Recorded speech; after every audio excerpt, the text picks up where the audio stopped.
ನಮಸ್ತೆ, ಸ್ವಾಗತ ಸುಸ್ವಾಗತ. ಇದು ವಿ ವಿ ಕಿಚನ್ ಡೈರೀಸ್. ನಾನು ವಿಜಯಲಕ್ಷ್ಮಿ ಬಡಿಗೆ. ನಾನಿವತ್ತು ಕಾಯಿ ಕಡುಬು ಮಾಡೋದನ್ನು ತೋರಿಸ್ತಾ ಇದ್ದೀನಿ. ಈ ಕಾಯಿ ಕಡುಬು ಮಾಡೋದಕ್ಕೆ ನಾನಿಲ್ಲಿ 2 ಬಟ್ಲು ಮೈದಾ ಹಿಟ್ಟು, 3/4 ಬಟ್ಲು ಅಕ್ಕಿ ಹಿಟ್ಟು, 1/4 ಬಟ್ಲು ಬಾಂಬೆ ರವೆ ತೊಗೊಂಡಿದ್ದೀನಿ. ಇಷ್ಟೇ ಇದು. ನಾನು ಸ್ವಲ್ಪ ಮಾಡ್ತಾ ಇರೋದ್ರಿಂದ ಸ್ವಲ್ಪ ತೊಗೊಂಡಿದ್ದೀನಿ. ನೀವು ಜಾಸ್ತಿ ಮಾಡೋರಾದರೆ ಎಲ್ಲ ಇದನ್ನು ಡಬಲ್ ಮಾಡ್ಕೊಳ್ಳಿ. ನಿಮ್ಗೆ ಹೇಗೆ ಜಾಸ್ತಿ ಬೇಕೋ ಕಮ್ಮಿ ಬೇಕೋ ನೋಡಿಕೊಂಡು.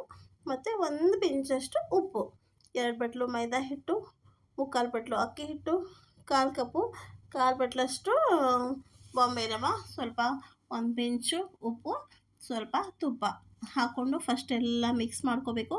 ಫಸ್ಟೆಲ್ಲ ಮಿಕ್ಸ್ ಮಾಡಿಕೊಂಡು ನಾವು ಮತ್ತೆ ಇದಕ್ಕೆ ಹಾಲೋ ನೀರೋ ನಾವು ಏನು ಬೇಕೋ ಅದನ್ನು ಚಪಾತಿ ಹಿಟ್ಟು ಕಲಿಸ್ತೀವಲ್ವ, ಅದಕ್ಕಿಂತ ಸ್ವಲ್ಪ ಸಾಫ್ಟಾಗಿ ಕಲಸಿ ರೆಸ್ಟ್ ಮಾಡೋಕ್ಕೆ ಬಿಟ್ಬಿಡಬೇಕು.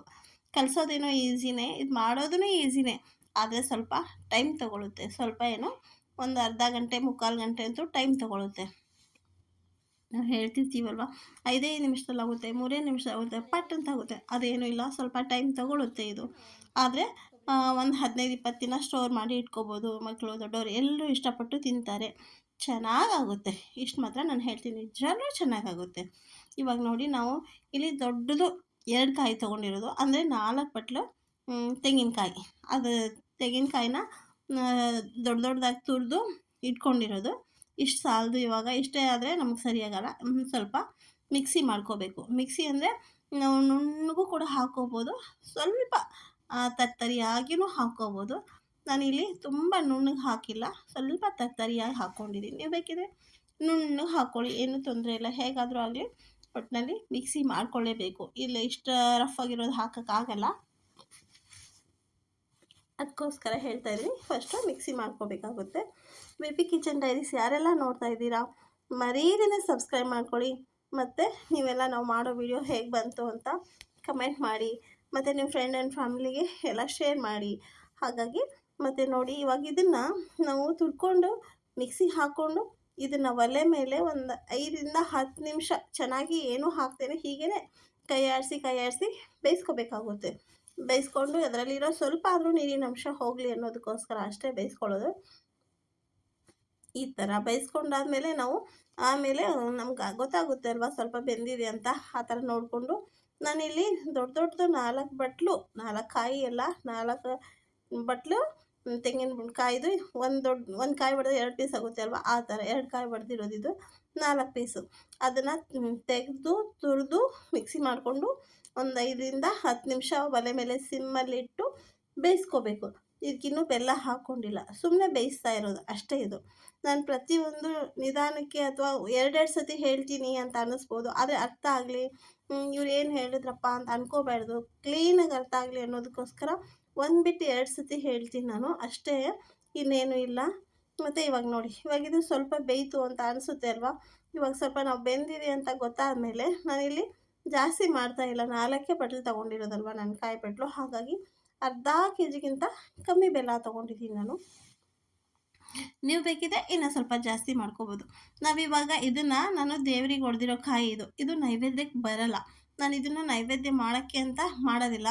ನಾನು ಇವಾಗ ಸುಮ್ಮನೆ ವಿಡಿಯೋ ತೋರಿಸೋದಕ್ಕೋಸ್ಕರ ಶ್ರಾವಣ ಮಾಸದಲ್ಲಿ ದೇವಸ್ಥಾನಕ್ಕೆ ಅಲ್ಲಿ ಹೋಗಿರೋ ಕಾಯಿಗಳನ್ನ 4 ಬಟ್ಲು ತೊಗೊಂಡು ಮಾಡಿದ್ದೀನಿ.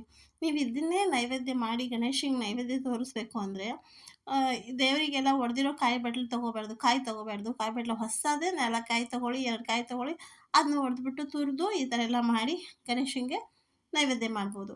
ದೇವರಿಗೆಲ್ಲ ಹೊಡೆದಿರೋದು, ದೇವಸ್ಥಾನಕ್ಕೆ ಹೋದಾಗೆಲ್ಲ ಹೊಡ್ಕೊಂಬಂದಿರೋ ಕಾಯಿಗಳಿರುತ್ತಲ್ಲ, ಅದನ್ನು ಈ ಥರ ಕಾಯಿ ಕಡುಬು ಮಾಡಿ ನೈವೇದ್ಯಕ್ಕೆ ಮಾಡಲ್ಲ. ಹಾಗಾಗಿ ನೀವು ಮಾಡಬೇಕು ನೈವೇದ್ಯ ದೇವರಿಗೆ ಅಂತಂದರೆ ಹೊಸ ಕಾಯಿನೇ ತೊಗೊಂಡು ಮಾಡಿ. ಆಯಿತಾ. ಇವಾಗ ನೋಡಿ, ಅರ್ಧ ಕೆಜಿಗೆ ಬೆಲ್ಲಕ್ಕಿಂತ ಕಮ್ಮಿ ಹಾಕಿದ್ದೀನಿ ನಾನಿಲ್ಲಿ. ಅರ್ಧ ಕೆಜಿ ಅಂದರೆ ಅರ್ಧ ಕೆಜಿಗೆ ಒಂದು 100 ಗ್ರಾಮ್ ಕಮ್ಮಿ ಇರ್ಬೋದು, ಅಷ್ಟು ಹಾಕಿದ್ದೀನಿ. ಇನ್ನೂ ಸ್ವಲ್ಪ ಅರ್ಧ ಕೆಜಿಗಿಂತ ಇನ್ನೂ ಸ್ವಲ್ಪ ಜಾಸ್ತಿ ಸ್ವೀಟ್ ಅದು ಹಾಕ್ಕೋಬೇಕು ಅಂದರೂ ಹಾಕ್ಕೋಬೋದು. ನೀವು ಎಷ್ಟು ಸ್ವೀಟ್, ಒಬ್ಬೊಬ್ಬರ ಮನೆಗೆ ಜಾಸ್ತಿ ಸ್ವೀಟ್ ಇಷ್ಟಪಡ್ತೀವಿ, ನಾವೆಲ್ಲ ಲೈಟ್ ಸ್ವೀಟ್ ಇಷ್ಟಪಡ್ತೀವಿ. ಹಾಗಾಗಿ ಇವಾಗ ನಾನು ಅರ್ಧ ಕೆಜಿಗಿಂತ ಕಮ್ಮಿ ಬೆಲ್ಲ ತೊಗೊಂಡಿದ್ದೀನಿ. ನಿಮ್ಗೆ ಹೇಗೆ ಇಷ್ಟನೋ ಹಾಗೆ ಮಾಡಿ. ಮಕ್ಕಳು ದೊಡ್ಡವರು ಪ್ರತಿಯೊಬ್ಬರೂ ತಿನ್ನೋಕ್ಕೆ ಇಷ್ಟಪಡ್ತಾರೆ, ಎಲ್ಲರೂ ಆಸೆ ಪಟ್ಕೊಂಡು ತಿಂತಾರೆ. ಈ ಕಡುಬುಗೆ ಒಂದು 15-20 ದಿನ ಇಟ್ಕೋಬೋದು. ನಾನಿಲ್ಲಿ ಸ್ವಲ್ಪ ಡ್ರೈ ಫ್ರೂಟ್ಸು, ಗೋಡಂಬಿ, ದ್ರಾಕ್ಷಿ, ಬಾದಾಮಿ ಈ ಥರ ಹಾಕ್ಕೊಂಡಿದ್ದೀನಿ. ಹಾಕ್ಕೊಳ್ದೇ ಇದ್ರೂ ಪರವಾಗಿಲ್ಲ, ಹಾಕ್ಕೊಳ್ಳೇಬೇಕು ಅಂತಲೂ ಏನೂ ಇಲ್ಲ. ಹಾಕ್ಕೊಂಡ್ರೆ ಅಲ್ಲಲ್ಲಿ ನಾವು ಕರ್ಜಿಕಾಯಿ ಕಡುಬು ಥರ ತಿಂತಾ ಇರ್ತೀವಲ್ಲ, ಮಧ್ಯ ಮಧ್ಯೆ ಒಂದೊಂದು ಬಾಯಿ ಸಿಗುತ್ತೆ, ಟೇಸ್ಟ್ ಅನಿಸುತ್ತೆ. ಅದಕ್ಕೋಸ್ಕರ ಸ್ವಲ್ಪ ಹಾಕ್ಕೊಳ್ಳೋಣ ಅಷ್ಟೇ. ಇದು ನಾವು ಚೆನ್ನಾಗಿ ಬೆಲ್ಲ ಹಾಕಿ ಕುದಿಸಿ ಆರಕ್ಕೆ ಇಟ್ಬಿಟ್ಟಿದ್ವಿ. ಇವಾಗ ನೋಡಿ ಕೈಗೆ ನಾವು ತೊಗೊಂಡು ಮಾಡಬೇಕಲ್ವ, ಅಷ್ಟು ಚೆನ್ನಾಗಿ ಆರಿದ್ಮೇಲೆ ನಾವು ಆವಾಗಲೇ ಹಿಟ್ಟು ಕಲಸಿ ಎಲ್ಲ ಸ್ವಲ್ಪ ರೆಸ್ಟ್ ಮಾಡೋಕ್ಕೆ ಬಿಟ್ಟಿದ್ವಲ್ಲ, ಅದನ್ನೇ ತೊಗೊಂಡು ಉದ್ದಕ್ಕೆ ಮಾಡಿಕೊಂಡು ನೋಡಿ ಗುಳ್ಳೆ.